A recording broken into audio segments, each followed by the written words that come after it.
안녕하십니까, 김용삼입니다. 오늘은 이승만 대통령에 대한 10가지 오해와 이해 중 벌써 8번째 시간이 돌아왔습니다. 제가 이 극강을 진행하면서 느낀 건 이 좌파라든지 공산주의자들은 그야말로 틈만 나면은 이승만 대통령을 무슨 수를 써서라도 뒤흔들어 대려고 하는 이런 모습을 제가 많이 발견하게 되는데요. 오늘은 그 중에 이승만 대통령을 공격하는 그 중에 아주 대표적인 용어가 하나 있습니다.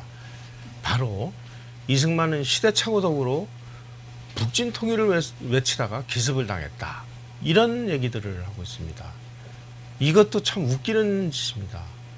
이승만 대통령은 이미 1950년 6월 25일 날 북한에 남침을 하기 이전에 남침 의도를 꿰뚫어 보고 있었습니다. 바로 이럼에도 불구하고 좌파들은 그야말로 이승만 대통령을 무슨 용어를 동원해서든 물고 뜯고 왜곡을 하는 이런 일들이 벌어지고 있는데요. 오늘은 바로 이 부분에 대해서 여러분들하고 같이 대화를 나눠보고자 합니다. 저는 그 해방 직후에 한국의 모습이 어땠을까라는 것을 아주 단적으로 보여주는 자료가 하나 있다고 생각을 합니다. 바로 1946년 7월에 미 군정이 대규모 여론조사를 남한에서 실시를 했습니다. 그 여론조사 결과가 참으로 충격적이었습니다. 자, 그 여론조사 중에 이런 질문 항목이 있었습니다. 어떤 체제를 선호하는가? 이러한 질문에 그 당시 남한에 살고 있었던 국민들이 답한 결과를 보면 사회주의가 71%, 공산주의 7%, 자본주의가 좋다 하는 건 불과 얼마 되지도 않습니다. 14%. 자, 이런 상황이었으니 그 당시 국민들이 사회주의가 뭔지 공산주의가 뭔지 몰랐다 하더라도 심정적으로 혹은 정서적으로 사회주의에 대한 막연한 동경, 이런 것들이 지배적이었다는 것을 우리는 알 수 있습니다. 이런 이유 때문에 좌파학자나 우파학자를 막론하고 그냥 그대로 뒀으면 필연적으로 남한은 공산화됐을 것이다. 북한은 이미 공산화가 끝났으니까 남한마저 공산화되면 한반도 전체가 공산화됐겠죠. 그래서 그냥 공산주의 국가로 그냥 지지리 궁상으로 살다가 동구권이 무너지던 그 무렵에 겨우 개혁개방을 한다고 정신을 차렸을 것이다, 이렇게 주장들을 하고 있습니다. 바로 이런 주장은 좌파학자의 대표라고 할 수 있는 브루스 커밍스라든지 또 우파학자의 대명사라고 할 수 있는 그렉 브란지스키라든지 관점이 동일합니다. 그냥 놔뒀으면 공산화됐을 것이다. 이승만이라는 사람이 있었기에 이승만 대통령의 사람이 1945년 10월에 그야말로 노인네가 가방 하나 들고 와서 무슨 수단과 방법을 가리지 않고 대한민국이라는 나라를 건국을 했기 때문에 공산화되지 않은 것입니다. 바로 우리가 공산화되지 않고 자유민주주의 체제를 향유하고 있다는 것, 그 자체가 이승만 대통령이 가지고 있는 공로라고 저희들은 생각해야 되겠습니다.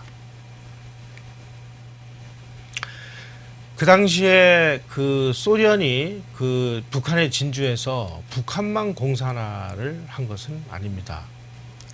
소련은 막대한 조직력을 가지고 남한의 좌익까지를 아주 세밀하게 조정을 했습니다. 구소련이 망한 다음에 소련에서 극비문서들이 다 공개가 돼서 이런 사항들이 낱낱이 지금 밝혀지고 있습니다. 예를 들어서 슈티코프 회고록이라든지 그 당시에 옐친 대통령이 우리나라에 넘겨준 6.25 관련 극비문서라든지 이런 내용들을 보면은 소련 군정이 간첩들을 동원해서 박헌영이라든지 남한에 있는 좌익사회에 일거수일투족을 다 지원을 하고 지시를 하고 자금을 대주고 그리고 어떻게 하라고 아주 공식적으로 지령문까지 짜줘가지고 남한에서 조직적으로 폭동을 일으키고 양민을 학살하고 이런 일들을 벌입니다. 특히 소련군이 북한에 가서 화폐 개혁을 단행을 합니다. 자기네들이 이제 군표라는 걸 발행을 해서 뭐 북한에 있는 물건을 뭐 이리저리 뭐 마음대로 막 사다가 쓰고 그러다가 이게 뭐 엉망진창이 되다 보니까 하루아침에 화폐를 개혁을 합니다. 화폐를 개혁하는 명목으로 모은 그 조선은행권을 바로 이런 좌파 세력들을 통해서 남한으로 내려보내서 남한 자익들의 활동 자금으로 쓰게 됩니다. 그래서 이 남한 자익들은 소련이 대준 이 자금을 가지고 대구 폭동을 일으키는 그런 자금으로 쓰거나 자기네들의 조직을 만들기 위한 그런 돈으로 활용하거나 특히 소련으로부터 내려온 그 돈을 가지고 남한에서 주로 언론사, 특히 신문사, 그 다음에 영화관 이런 것들을 많이 설립을 해가지고 좌익적인 색채가 농후한 그러한 신문을 만들고 유인물을 만들어서 뿌리고 영화관을 통해서 또 확대 재생산을 해가지고 아주 조직적으로 이 좌익 세력들을 양산해 나가기 시작했습니다. 당시 소련이 얼마나 많은 돈을 남한으로 내려보냈느냐. 통계에 의하면은 남한 전체 통용화폐, 그러니까 말하자면 통화량이죠. 통화량의 40%나 되는 아주 막대한 금액을 좌익들을 통해서 내려보냈습니다. 바로 이 돈을 가지고 조직적으로 좌익 활동을 전개한 것이죠. 북한이 이제 그 좌익 폭동이라든지 좌익들의 난동을 통해서 대한민국 정부를 우리가 뒤집어 엎고 그리고 공산 정부를 세우기 위해서 아주 대대적으로 공산 게릴라들을 난파를 하고 그리고 군부에 침투한 좌익 세력들을 부추겨서 여수순천 반란 사건을 일으키고 거기서 또 패퇴한 잔당들이 지리산으로 들어가서 무장투쟁을 전개하고 그야말로 뭐 거의 내전을 방불케 하는 아주 치열한 전투가 벌어졌습니다. 그런데 이승만 대통령이 우리 군경을 정말 조직적으로 동원해서 이런 게릴라들의 활동을 철저하게 봉사를 합니다. 아울러서 군부 내에 침투했던 남도당 세력들을 제거하기 위해서 숙군 작업을 단행을 하는데요. 그 당시에 이런 숙군 작업을 통해서 우리 전체 군의 5%나 되는 사람들이 남노당 혹은 좌익계에 가담됐다는 그런 결론이 나서 이 사람들을 군에서 속관하게 됩니다. 그리고 그 자리를 서북청년단과 같이 반공사상이 투철한 젊은이들로 그 자리를 채웠습니다. 이런 이유 때문에 6.25 전쟁이 벌어졌을 때 우리 군이 끝까지 와야 되지 않고 강력한 반공체제를 우리가 유지해가면서 우리가 전투를 해서 우리가 대한민국을 지켜낼 수 있었습니다. 따라서 여수순천 반란 사건이야말로 정말 많은 사람들이 희생이 되고 그리고 피해도 많이 봤습니다만은 6.25 때 6.25 직전에 바로 이 그 남노당 세력을 군에서 축출할 수 있는 결정적인 기회를 제공했기 때문에 축복으로 바뀐 비극이다. 이렇게 평하는 학자들도 있습니다. 자, 이제 그 북한이 게릴라를 침투시켜서 게릴라 활동을 통해서 남한 정부를 전복하려고 하는 그러한 의도가 실패를 하니까 6.25를 통해서 이제 인민군 정규군을 남침시켜서 대한민국을 처부수고 공산화를 하려고 하는 그런 전쟁이 이제 6.25인데요.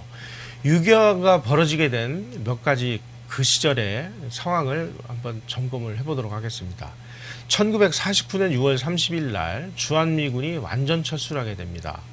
그리고 1949년 9월에 장개석이 중국에서 주도권을 뺏기고 공산군에게 밀려가지고 대만으로 쫓겨가게 됩니다. 그리고 1949년 7월에서 8월 사이에 모택동이 국共내전에서 단련된 최고 정예부대라고 알려진 중국 이 팔로군 내의 조선족 부대들을 북한으로 들여보내서 북한의 인민군을 대대적으로 강화하게 됩니다.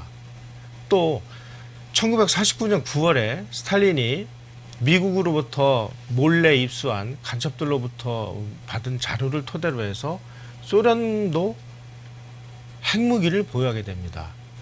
이렇게 미국이 아주 그 우세를 쥐고 있던 그 핵전략에 있어서마저 소련이 대등한 관계로 올라서고, 이런 와중에 1950년 초에 미국은 에치른 라인이라는 것을 발표를 해서 미국의 방어선에서 남한을 제외를 하는 이런 상황이 발생하게 됩니다. 이어서 소련군 장교 3,000명을 보내서 북한의 남침을 위한 작전 계획을 짜주고, 그리고 그 당시에 세계 최강이라고 알려진 최신형 전차 242대, 자주포 176문, 각종 항공기 한 2,000대, 야포, 어마어마한 현대식 무기를 제공을 해서 남침 준비를 서두르게 됩니다. 심지어 스탈린은 남침 작전 계획까지 세워졌는데, 처음에 1949년 3월에 김일성이가 남침을 하겠다고 요청이 왔을 때 스탈린이 그것을 반대합니다. 아직까지 미군이 철수하지 않았기 때문에 위험하다. 그리고 1950년에 재차 김일성이 다시 방문을 해서 또다시 남침 요청을 했을 때 그제서야 최종 승인을 하고, 그리고 소련 군사고문단을 통해서 남침 작전 계획까지 세워주고, 그리고 6월 25일 날로 남침 일자까지 정합니다. 소련군이 만들어준 그 남침 작전 계획 이름이 선제 타격 계획인데, 이렇게 되면은 북한이 먼저 쳐들어갔다는 게 너무 노골적으로 드러나니까 용어를 좀 바꾸자. 그래서 선제 타격 계획을 반격 계획으로 이렇게 바꿔서 인민군에게 제공을 합니다. 그리고 장개석이가 또 병력을 제공하고, 그러니까 김일성이가 남침을 하겠다고 하는 그 남침의 그 초대장을 스탈린과 모택동이 물질적인 그리고 인력적인 지원을 해서 결국은 전쟁이 벌어지게 된 것이죠. 이런 상황에서 이승만 대통령은 그냥 가만히 손가락만 빨고 있었겠습니까? 이승만 대통령은 인민군이 대대적으로 그 전력을 강화하고 소련군들이 와서 남침 작전 계획을 세워주고, 그리고 인민군의 3개 사단이 북한으로 들어와서 인민군복으로 갈아입어서 대대적으로 좀 병력이 강화되고 있는 모습들을 아주 상세히 알고 있었습니다. 그러나 우리가 어떻게 할 방법이 없었습니다. 어느 정도로 이승만 대통령이 알고 있었느냐, 제가 이 부분을 아주 상세하게 설명드리기 위해서 자료를 찾아봤는데요. 1949년 10월 24일 날 미국의 언론과 여론주도층에게 공산군의 침략 가능성, 그리고 한국군이 무장할 수 있도록 도와달라는 서한을 여러 차례 보냈는데요. 그 중에 대표적인 편지를 제가 소개를 해드리겠습니다. 이승만 대통령이 미국에 있는 지도층들에게 이렇게 요청을 했습니다. 우리의 최근 기밀 보고서에 의하면 공산군이 추수가 시작되는 대로 항공기는 물론이고 기타 모든 것을 총동원하여 남한으로 내려올 만반의 준비가 되어 있다는 내용을 우리가 알고 있다. 무엇으로 우리는 그것을 막으려는 것인가? 소련 사람들이 밀고 내려오면 그것은 분명 국지적인 공격이 아니라 전면 공세가 될 것이다. 그러니 한국군의 무장을 도와달라. 탱크를 달라. 그리고 비행기를 달라. 구축함을 달라. 그러면 우리가 우리나라를 지킬 수 있다. 이렇게 요청을 했습니다. 불행하게도 미국은 이런 경고를 이승만 대통령이 이렇게까지 얘기하는 그런 경고를 다 묵살하고 한국이 요구한 항공기라든지 탱크라든지 이런 무기를 단 한 대도 제공하지 않았습니다. 미국이 주지를 않으니까 이승만 대통령이 국민 성금을 모아가지고 미국에서 그럼 우리 돈으로 비행기를 사오겠다 이렇게 얘기했는데, 미국이 비행기를 팔지도 않아가지고 할 수 없이 캐나다로 가서 캐나다에 가서 연습기를 사오는 이런 비참한 일이 벌어지고 말았습니다. 우리는 이런 부분들을 눈여겨보고 우리 후손들에게 좀 알려줘야 될 것 같습니다. 도대체 이렇게까지 호소를 했음에도 불구하고 미국이 한국에다 제공한 것은 카멜라 그냥 구식 소총하고 소총 탄환 이런 거밖에 주질 않았습니다. 그럼 우리가 뭘로 이걸 지키라는 얘기입니까? 이승만 대통령이 그래서 드디어 국민들을 움직이기 시작을 했습니다. 국민적인 걸기대회를 추진했는데 1949년 4월의 일입니다. 우리에게 무기를 달라 학생들 그리고 청년들이 거리에 나가서 외치고 이 시위가 전국적으로 확산돼서 2주 동안이나 시위가 확산됐습니다. 참여 인원이 무려 100만 명이 넘었었습니다. 그리고 학생들이 우리가 우리나라를 지킬 테니 우리에게 무기를 달라라고 손가락을 베서 혈서를 써서 그 혈서를 주한미국 대사관에다가 제공하는 이런 일도 있었습니다. 만약에 그 당시에 미국이 우리의 이런 호소를, 이승만 대통령의 이런 호소를 듣고 그야말로 무기라도 줬으면 우리가 이렇게 초기에 아주 허무하게 인민군에게 사흘 만에 우리 수도 서울을 뺏기는 이런 수치를 우리가 면할 수 있지 않았을까 하는 아쉬움이 있습니다. 미국은 왜 무기 제공을 거부를 했느냐? 혹시라도 저 이승만 대통령이 북침을 해서 전쟁을 일으킬까봐 그런 이유 때문에 안 줄 겁니다. 자, 그러면 북침이라는 게 뭐냐? 이승만 대통령이 실질적으로 북진 통일을 주장을 했습니다. 우리 국군이 정말 소총밖에 없는 이 참혹한 상황임에도 불구하고 이승만 대통령은 왜 북진을 주장했을까요? 그 당시에 제주도에서 4.3 폭동이 일어나고 건국 2개월 만에 여수 수천 반란 사건이 벌어져가지고 난리가 나고 오대산과 태백산과 지산 등에서 게릴라 부대들이 난무하고 이런 상황에서 전 국토가 공산화 위기에 있는 이 상황에서 우리는 북진 통일을 할 수 있는 그런 자신감을 불러넣기 위해서 구호적으로 북진 통일을 외친 것입니다. 우리가 소총만 가지고 북한을 쳐들어갈 수는 없잖아요. 이승만 대통령은 우리가 정말 없음에도 불구하고 너희들 까불면 우리도 너희들을 칠 수 있다라는 이 엄포를 통해서 전쟁을 예방하고 우리 국군들의 사기를 높여주려고 했던 것이죠. 첫 번째로 이승만 대통령이 북진 통일을 주장한 이유를 학자들은 북한이 함부로 남침을 하지 못하도록 경고를 하기 위해서 그렇게 했다. 두 번째로는 북진 통일로는 주한미군이 철수하고 무기를 안 주면 한국군이 정말로 북침을 할 수 있다는 것을 은연중에 보여주기 위해서입니다. 그 당시에 이승만 대통령은 한국에서 전쟁이 일어나면 미국은 필연적으로 참여할 수밖에 없을 것이라는 점을 알고 있었습니다. 따라서 우리한테 무기를 줘서 우리를 지킬 수 있는 힘을 갖춰주지 않으면 우리가 북한을 공격을 해서 전쟁이 벌어지면 어차피 미군이 참전할 것이 아니냐.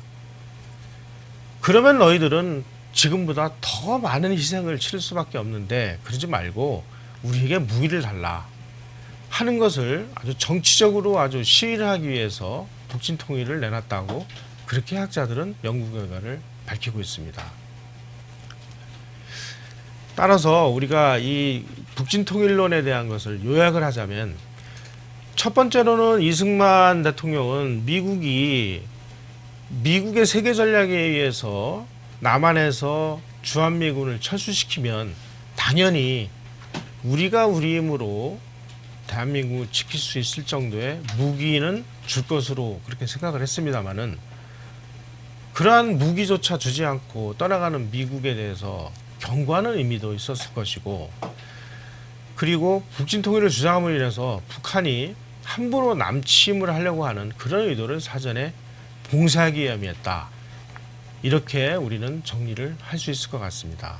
앞으로 북진 통일이 이승만 대통령이 시대착오적으로 그런 주장을 했다 하는 어거지 주장이 있으면 이런 논리를 우리가 반박을 할 수 있는 그런 공부를 해서 무장을 하도록, 그래서 이 좌익들과의 어떤 정신적인 싸움에서 승리할 수 있는 그런 준비를 우리는 해나가야 되겠습니다. 감사합니다.